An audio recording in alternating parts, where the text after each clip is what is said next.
Bismillahirrahmanirrahim. Assalamualaikum warahmatullahi wabarakatuh. Innal hamdalillah nahmaduhu wa nasta'inuhu wa nastaghfiruh wa na'udzu billahi min shururi anfusina wa min sayyiati a'malina may yahdihillahu fala mudilla lahu wa may yudlil fala hadiyalah. Asyhadu an la ilaha illallah wahdahu la syarika lah wa asyhadu anna Muhammadan abduhu wa rasuluhu la nabiyya ba'dah. Allahumma shalli ala Muhammad wa ala ali Muhammad.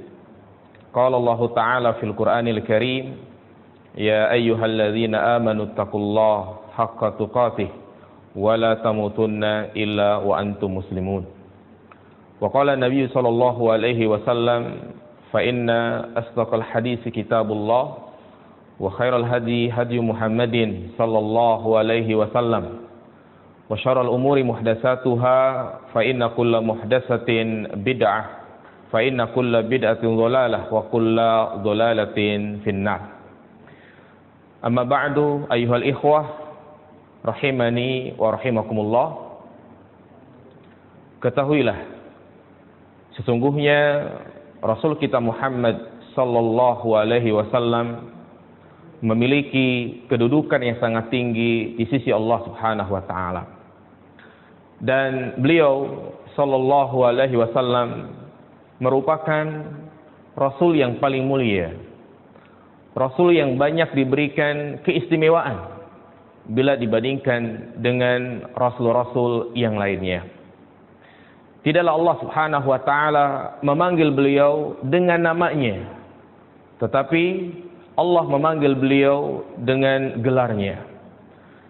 Jika kita memperhatikan ayat-ayat Al-Quran, maka kita akan dapati Allah Subhanahu wa taala memanggil Rasul kita Muhammad sallallahu alaihi wasallam dengan gelar-gelar yang mulia.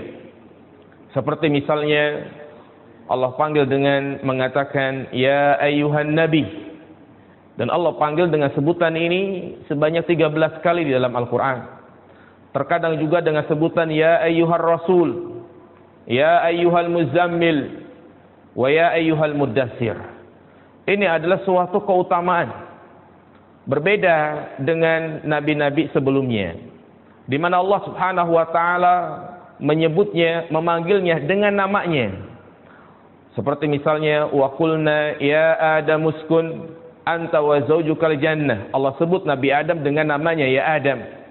Demikian pula Allah sebut Nabi Ibrahim dengan kalimat ya Ibrahim qad saddaqta ru'yah.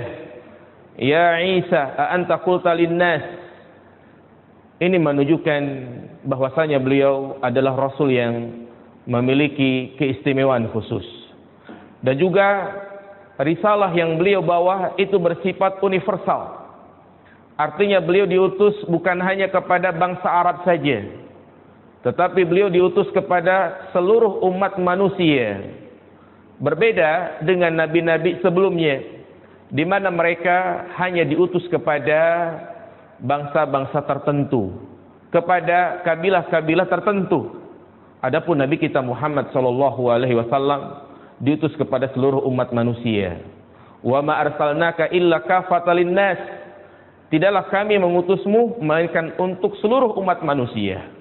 Maka siapapun dia yang mendengar dakwah Islam, maka wajib untuk mengikuti risalahnya. Rasulullah mengatakan, walladzi nafsi biyadih, demi jiwaku berada di tangannya, la yu'minu bi ahadun min hadhil ummah Yahudiyun wala Nasraniyun thumma yamutu wa lam yu'min billadzi ursiltu bihi illa kana min ashabin nar. Tidaklah salah satu dari umat ini, baik itu Yahudi maupun Nasrani, dia tidak mengikuti risalahku kemudian meninggal dalam keadaan kafir, melainkan dia termasuk penghuni neraka. Dan juga di antara keistimewaan beliau, di mana Allah Subhanahu wa taala jadikan beliau sebagai penutup para nabi, sebagai penutup risalah. Sebagaimana Allah berfirman, "Ma kana Muhammadun aba ahadin min rijalikum, walakin Rasulullah wa khataman nabiyyin. Tidaklah Muhammad adalah bapa dari laki-laki di antara kalian, tetapi ia adalah utusan Allah dan penutup para nabi. Beliau juga menegaskan, inna risalata qadin qata'at fala rasula ba'di wala nabiyya ba'di. Sesungguhnya kerasulan, kenabian telah terputus, maka tidak ada nabi setelahku dan tidak ada rasul setelahku. Maka siapa saja yang mengaku mendapatkan wahyu dari malaikat Jibril, atau juga dia mengaku atau meyakini adanya rasul setelah Nabi Muhammad, maka sungguh dia telah terjerumus ke dalam kesesatan. Inilah kemuliaan dan keistimewaan Rasul kita Muhammad sallallahu alaihi wasallam. Kalau memang Rasul kita Muhammad sallallahu alaihi wasallam memiliki kedudukan yang sangat tinggi di sisi Allah, memiliki banyak keistimewaan bila dibandingkan dengan rasul-rasul yang lainnya, maka apa kewajiban kita sebagai umatnya? Karena kita semua ditakdirkan menjadi umatnya Nabi Muhammad sallallahu alaihi wasallam, dan ini adalah suatu kemuliaan bagi kita. Maka kewajiban kita adalah mencintai beliau di atas segala-galanya, kecuali cinta kepada Allah Subhanahu wa taala. Bahkan cinta kepada beliau ini merupakan tanda keimanan, bukti keimanan, sebagaimana Rasulullah sallallahu alaihi wasallam bersabda, la yu'minu ahadukum hatta akuna ahabba ilaihi min walidihi wa waladihi wan nasi ajma'in. Tidaklah beriman salah seorang di antara kalian sampai dia menjadikanku orang yang paling dia cintai dari orang tuanya, dari anaknya, dan dari seluruh manusia. Makanya Umar bin Khattab radhiyallahu taala pernah mendatangi Nabi, kemudian beliau mengatakan, ya Rasulullah, anta ahabun nas ilayya illa nafsi. Wahai Rasulullah, engkau adalah manusia yang paling aku cintai dari segala sesuatu kecuali diriku. Tapi Nabi mengatakanlah, engkau belum dikatakan beriman sampai engkau menjadikanku orang yang paling engkau cintai daripada dirimu. Wallahi al-an, kata Umar, demi Allah sekarang, anta ahabbu ilayya min nafsi. Sekarang engkau adalah orang yang paling aku cintai dari diriku. Subhanallah. Inilah keimanan yang benar, bukti cinta kepada Allah Subhanahu wa taala, di mana kita juga harus cinta kepada Nabi sallallahu alaihi wasallam. Lihatlah bagaimana para sahabat, mereka mengorbankan segala-galanya, mengorbankan harta, mengorbankan nyawa dalam rangka membela Rasulullah SAW. Lihatlah Thalha bin Ubaidillah yang namanya selalu harum ketika diceritakan tentang perang Uhud, maka selalu disebutkan nama Thalha bin Ubaidillah, bahkan dia dijuluki Syahidul Hayy, orang yang syahid tapi masih hidup, di mana ia mengorbankan nyawanya. Dia biarkan punggungnya tertancap pedang, ditikam dengan tombak, terkena anak panah dalam rangka untuk menyelamatkan Nabi sallallahu alaihi wasallam. Demikian pula sahabat Utsman bin Affan, dia mengorbankan hartanya dalam rangka untuk membela risalah yang beliau bawa. Namun ingatlah jamaah sekalian, cinta kepada Nabi tidak boleh gulu, tidak boleh berlebih-lebihan, menempati kedudukan tetapi terlewat batas. Maka hendaklah kita menempatkan kedudukan Rasulullah sebagaimana yang telah ditetapkan oleh Allah Subhanahu wa taala. Tidak boleh kita meyakini bahwasanya Nabi Muhammad memiliki hak-hak rububiyah, memiliki hak-hak uluhiyah, karena yang memiliki dua hal ini, hak-hak rububiyah, hak-hak uluhiyah, hanyalah Allah Subhanahu wa taala. Tidak boleh seorang meyakini bahwasanya Nabi Muhammad adalah seorang yang bisa memberikan rizki, memanjangkan umur, menyegerakan jodoh dan yang lainnya. Maka ini hanya ada pada Allah Subhanahu wa taala.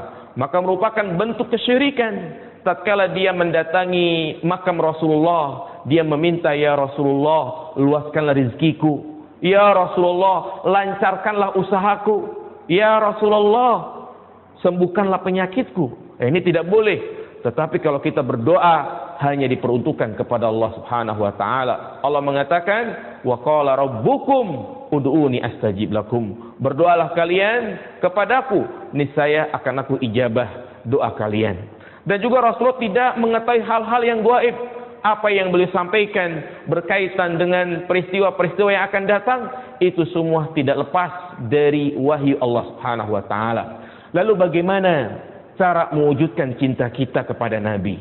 Bagaimana hakikat cinta yang benar? Maka ketahuilah ayyuhal ikhwatu fillah, bahwa cinta yang benar kepada Nabi kita Muhammad sallallahu alaihi wasallam adalah dengan mengamalkan sunnah-sunnahnya, melaksanakan segala perintahnya, menjauhi larangan-larangannya. Kita mempelajari hadis-hadis beliau, mempelajari sunnah-sunnahnya, kemudian kita amalkan dan kita dakwahkan. Inilah cinta yang sejati. Inilah hakikat cinta yang benar. Karena Allah Subhanahu wa taala berfirman, "Wa ma atakumur rasulu fakhudhuh wa ma nahakum anhu fantahu." Apa yang datang dari Rasul kalian, maka ambillah. Dan apa yang dilarang oleh Rasul kalian, maka tinggalkanlah. Bahkan ini merupakan konsekuensi cinta kepada Allah Subhanahu wa taala. Qul in kuntum tuhibbunallah fattabi'uni yuhibbukumullah. Katakanlah, jika kalian cinta kepada Allah, maka ikutilah aku. Sebagaimana kalau kita cinta kepada seseorang, maka kita pun memenuhi apa yang dia inginkan. Sehingga dikatakan dalam sebuah syair, "Lau kana hubbuka shadiqan la ata'tahu, innal muhibba liman yuhibbu yuti'u." Seandainya cintamu itu benar, maka engkau akan mentaati orang yang kau cintai. Maka merupakan cinta yang palsu, cinta yang omong kosong.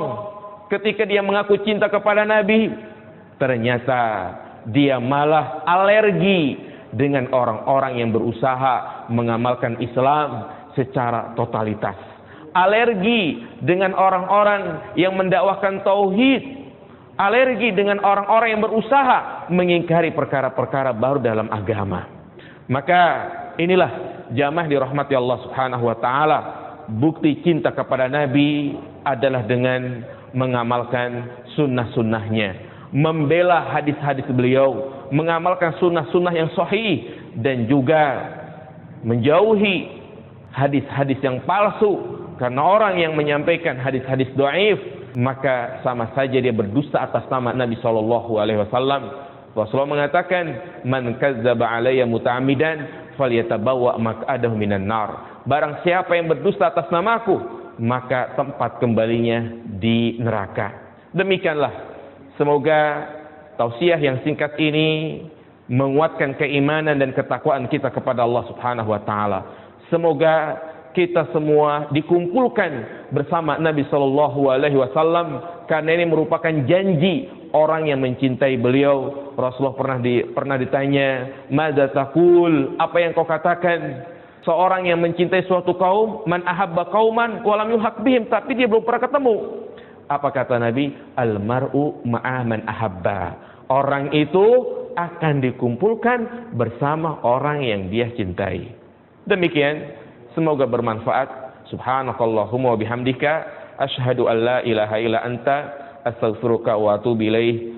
Assalamualaikum warahmatullahi wabarakatuh.